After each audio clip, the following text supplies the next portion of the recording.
Nah, I'm done with the intro stuff. But yeah, UFC 322 this weekend. Jack Della Maddalena versus Islam Makhachev at Madison Square Garden. They come to Madison Square Garden every November, it seems, and we got a big one. This is probably the best card of the year. Main card for sure, best main card of the year that I've seen on paper. Anthony Smith shout out. But yeah, so we're gonna be breaking down the card top to bottom. I'm gonna give you my picks for every single fight.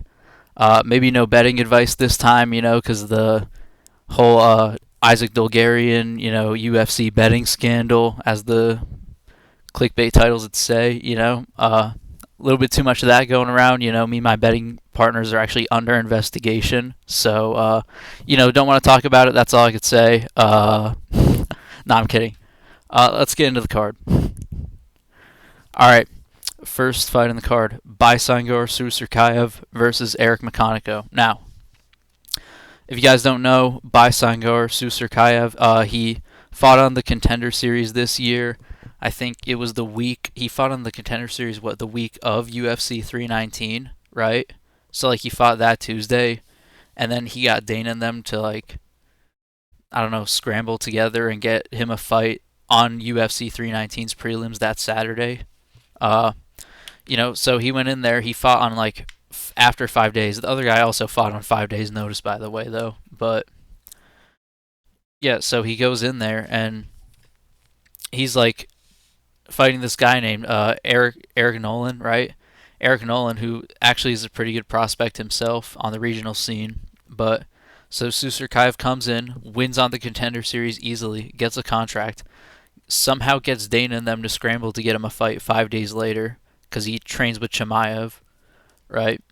So they get him a fight, and he goes in there against this Eric Nolan guy, and this Eric Nolan dude is kind of boxing him up a bit. I'm serious. He's boxing him up. The first round, he's landing. I don't know. He landed most of the strikes. He won the first round, and then Susurkayev, I thought, won the second round of that fight, but it was close. And in the third round, Eric Nolan was boxing him up a bit too. But then he ended up getting an injury on his leg and lost. But this guy, so what I'm trying to say is this guy has proven he's actually kind of beatable. But the problem is he's fighting Eric Makhachev, who's complete garbage. Nah, he's not garbage, but he's having a close split decision with Cody Brundage. That's not good. He's literally Cody Brundage is the worst fighter in the division. So barely getting a split decision win over him that people thought was a robbery too. I'm gonna go with Susurkayev to get this one done. Probably by finish in the second round. I'll go, yeah, finish in the second round. TKO. All right, next, Angela Hill versus Fatima Klein. Well, doesn't matter what I pick in this fight because obviously women's fights don't go against my picks record. So, but I'm gonna go with Fatima Klein. I think she's younger. I think at this point Angela Hill isn't gonna be able to hold off the younger females coming up in the division. Yeah, I'm gonna go with Fatima Klein to, I don't know. Is this a 3 rounder? So probably just, yeah, be a more technical striker over the 3 rounds, not get taken down at all by Angela Hill, who's way smaller than her. Yeah, I'm gonna go with Fatima Klein to get this one done. Maybe by a knockout as well. But that one doesn't count against my picks. This one, Shep Mariscal and Pat Sabatini. Now, dude, Pat Sabatini trains in Philly. I gotta ride with the Philly guys, but I think Shep Mariscal's good, dude. He's what his record's 18-6, but this guy's on a 5-fight win streak at this point, right? He's borderline getting into the rankings. He should probably get a fight in the rankings soon. He's actually pretty good. But I don't know. I'm gonna have to go with Pat Sabatini to take him down and out grapple him to win this. Yeah, I know. Shocker. All right, next one. Kyle Dawkins versus GM3. Oh my god, dude. Is my goat GM3 gonna get a win here?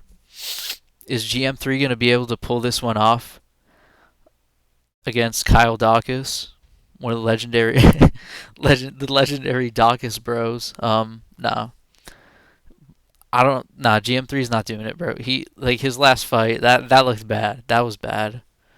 Like he literally just stood there and got TKO'd and like no defense at all. Didn't land anything. Just sloppy takedowns that were never gonna work. That was bad from GM3 last fight. I think this is it for GM3. And Dawkins is coming off of a knockout win, so I think I'm gonna go with Dawkins to get this one done and probably TKO GM3. But hey, I won't I won't be unhappy if GM3 pulls this one off and does his typical thing, gassing out the young fighter and then somehow submitting them late. I'll take that from GM3 if that happens. Next one, Vyacheslav Borshev and Mateus Camilo. Um, I, I don't really care about this fight to be honest. Borshev underdog Camilo. I watched Camilo quit to Gabe Green, but he also I think Camilo has really good wrestling. Vyacheslav Borshev, dude, he's been working his takedown defense. I guarantee you, this guy's been working his takedown defense. He's mostly a kickboxer. I'm gonna go with Borshev to get it done as the underdog. I think he's been working on his takedown defense. I think this guy, Mateus Camilo, I watched him quit and lose in a fight against Gabe Green. That's how did he get a contract? Like that was his first fight in the UFC. I watched him quit, so I'm gonna go with Vyacheslav Borshev, and I'm gonna go with by a TKO. He stuffs the takedowns, and Mateus Camilo gasses out, and then he gets TKO'd.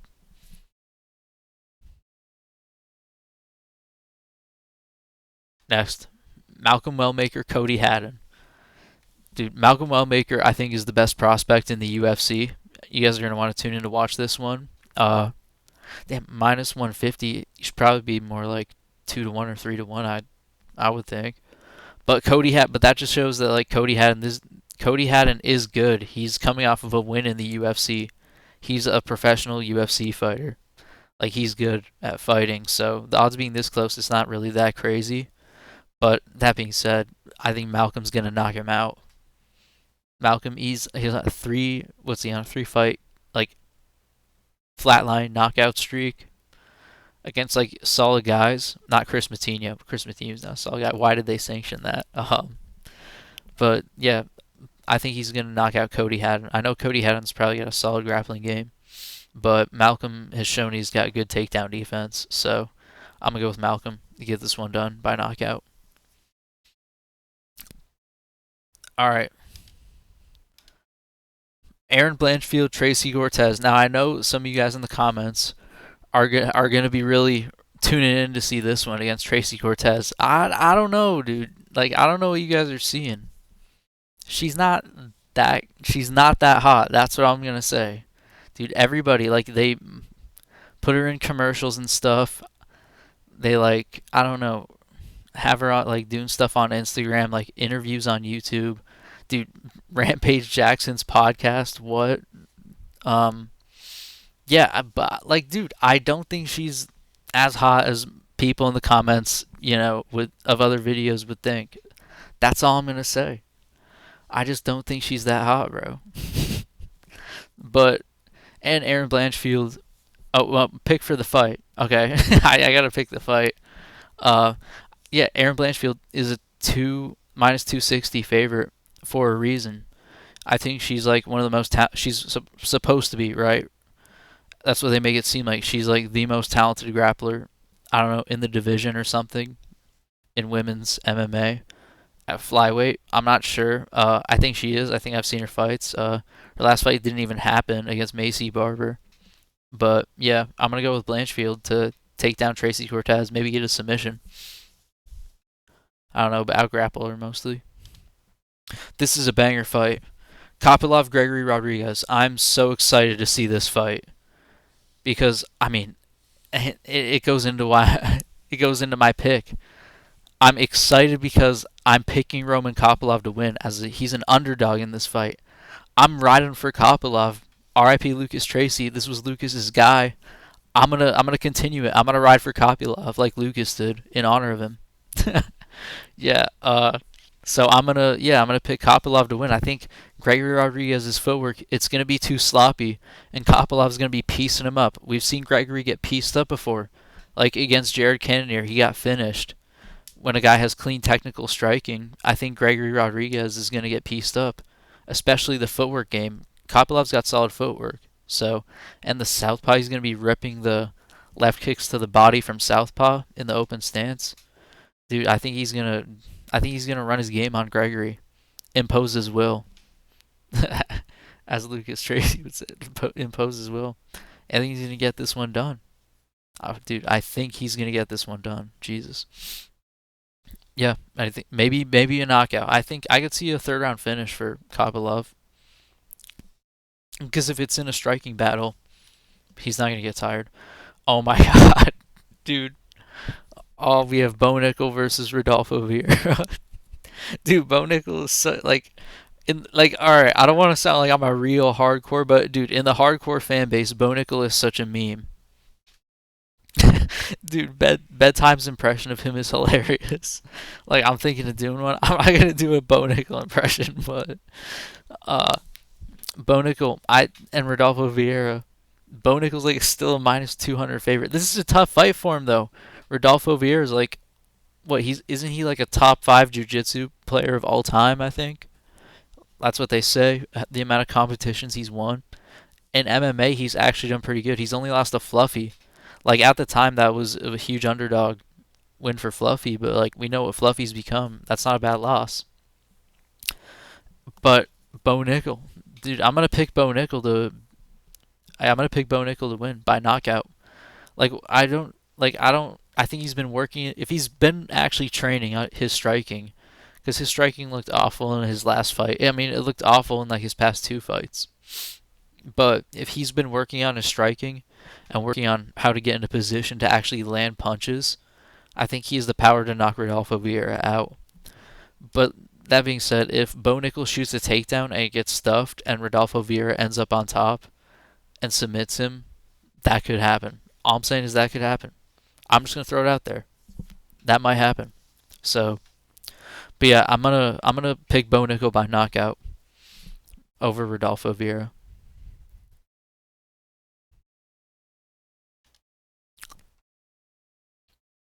Now we're on to the main card, right? Oh yeah, dude, that's the funny thing about Bo Nickel, dude. He got kicked. We bullied the UFC into taking him off the main card.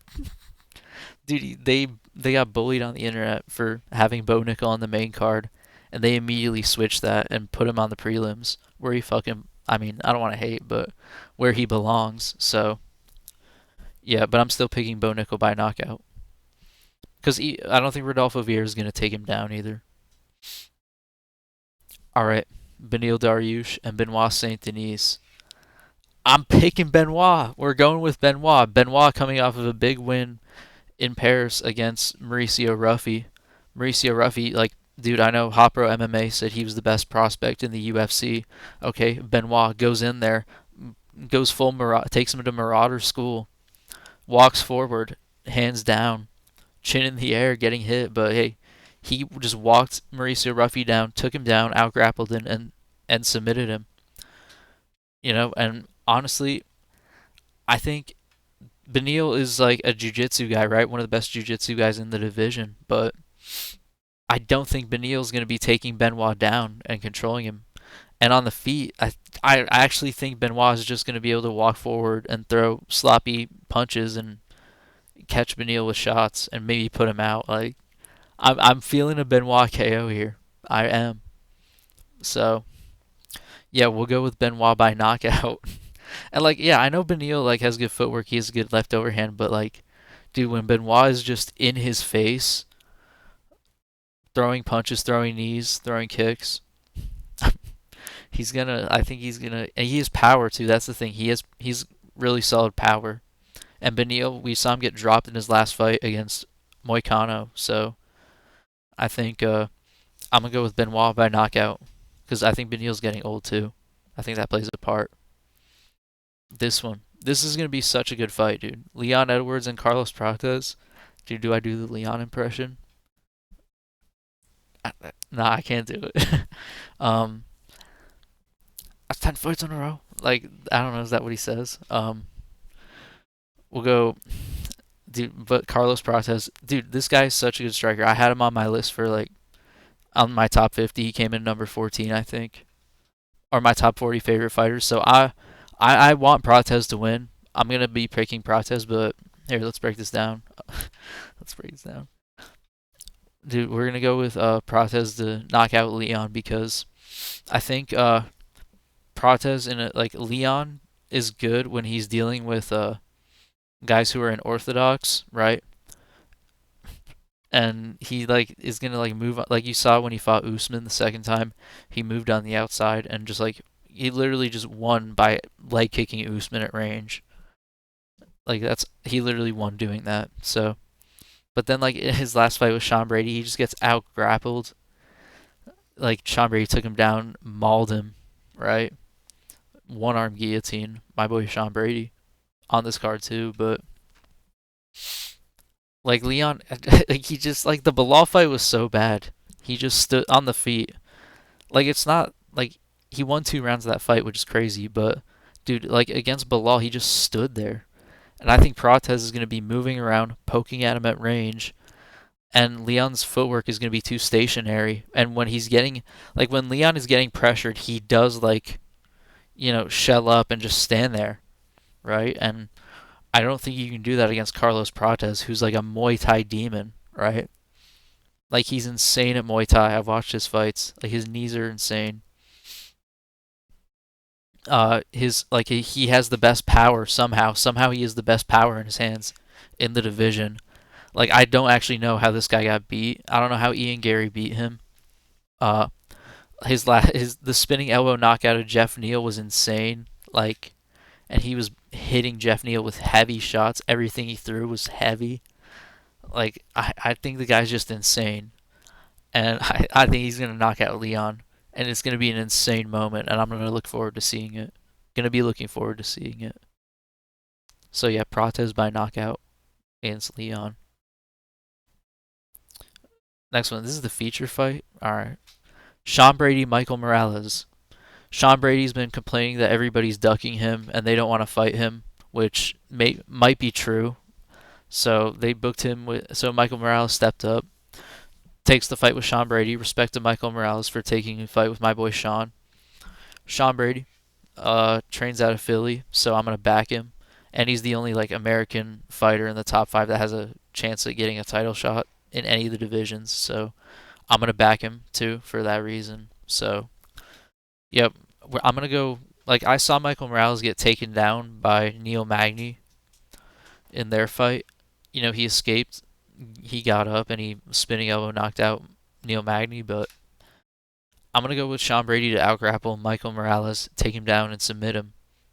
I think Sean just has like a completely different strength. And we saw Michael Morales. He was getting kind of tired in the Neil Magny fight, dealing with that. So, like, imagine that's Sean Brady, shooting it. And his wrestling's gotten a lot better throughout his career. So, like his last fight with Leon, like Leon couldn't stop his takedowns. It was crazy. So, I'm gonna go Sean Brady to take down Michael Morales and either control him for 3 rounds or probably get a submission on him.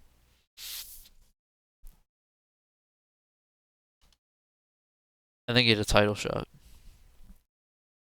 All right, this one. This like people are saying is the highest skilled women's MMA fight of all time. So, Zhang Weili vacates her belt at 115 pounds, moves up to fight Valentina Shevchenko, the champion at 125 pounds, who's been champion for like what forever, except for like one loss, right? So, and then she got the belt back. So this is gonna be like if you're ever gonna wanna like this. All right, here's the thing about this fight. It's either gonna be the best fight you've ever seen for women's MMA, or it's gonna be completely boring. If Valentina can take down Zhang Weili and just lay on top of her, like that'll be the most boring thing ever. So it's either gonna be really exciting or really boring. So that so prepare like just in case it's boring. That's all I'm saying. So who am I gonna pick? I'm gonna go with Zhang Weili to get it done. I think she's gonna moving up a division. Valentina's getting old. I mean, Zhang Weili's 36 too, but Zhang Weili looks more like in her prime.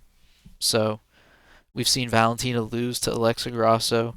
Alexa Grasso is proven that she's like actually not that good, right? She just lost recently, so you shouldn't be losing to Alexa Grasso if you're Valentina coming into this, even though she did win, but like it wasn't impressive. So I think Zhang Weili is gonna outstrike Valentina on the feet. Maybe get a TKO. Maybe maybe run grappling. I don't know. Whatever. The women's fight doesn't count on my predictions. um. All right. Here's the big one. Main event: Jack Della Maddalena versus Islam Makhachev. Dude, I'm so excited for this fight. I've been like waiting for this fight for like a month. Like even when Tom Aspinall was fighting, dude, I was waiting for this. This is the best fight of the year, right? Like on paper, Anthony Smith, right? But like what when was a fight like this? Like Islam is moving up and going for double champ status against JDM, who is the champion, right? Like JDM's a solid champion. That's why this fight is so big at Madison Square Garden. And Islam, we know his game, dominant wrestler, right? Takes everybody down, tries to submit them, and even in fights he couldn't, he's been working on his striking and been really good with the striking. He was boxing up Dustin Poirier a little bit in that fight, and his kicks are good as well, right? Knocked out Volkanovski with a head kick. So I think Islam has been working on his striking. It's been getting a lot better. And I think this fight is going to be really good because you know why? Because I think JDM's going to win. That's what I'm saying. JDM's going to win. I think he's going to defend the takedowns. He's been working with Craig Jones on the specifics, right? The jiu-jitsu escapes to get up. I think JDM's going to be and he's going to be strong on the initial takedown shot as well. Islam doesn't really chain his wrestling attacks as good as Khabib does. So I think that JDM's going to be able to defend a lot of the takedowns. And I think there is going to be a lot of striking in this fight. And if there's going to be a lot of striking, dude, JDM's going to piece him up. That's my prediction. I think JDM's going to piece him up and probably TKO him in the third round. Now, Islam will probably have his moments, right? He's probably going to land stuff. His defense is really good, but I don't know. I just have a feeling that JDM's going to be able to stuff all the takedowns, get back to his feet if he gets taken down, and I think he's going to piece up Islam. And it's not going to be like one of these knockouts where it's like, oh, he's just, piecing him up the entire time. Islam's going to try to stall against the cage a little bit. That's going to happen. So he's going to try, but it's going to be one of those knockouts where Islam's trying to stall against the cage. He's gassing out a little bit. JDM gets off the cage, right, and then goes to work and hits Islam with a shot that drops him, and then gets the finish. That's what kind of knockout this is going to be. So I'm going to go with JDM to do exactly that. Box up Islam on the feet, get a sudden knockout win, and keep his title. Now, if JDM wins, what do you do? I don't know. Do you you have to give it to Sean Brady if he wins, right? So they'll do JDM Sean Brady if JDM wins. And then if Islam wins, I don't know what he does. He's talked about retiring, so he might retire, but he might have one more fight in him. I don't know. But I think Sean Brady gets the title shot regardless if he wins. So yeah, this is going to be a great card. This is going to be insane. Dude, this is going to be insane. This is the best card of the year. It's crazy. This is so stacked. And you have a guy trying to become double champ, right? That's just crazy. So thank you guys for tuning in. I know it's been a week since I've posted any videos, but I had to just wait. The Apex cards were terrible, so I just didn't want to make any videos about them. But yeah, I appreciate you guys for tuning into this one. Comment, subscribe, and peace.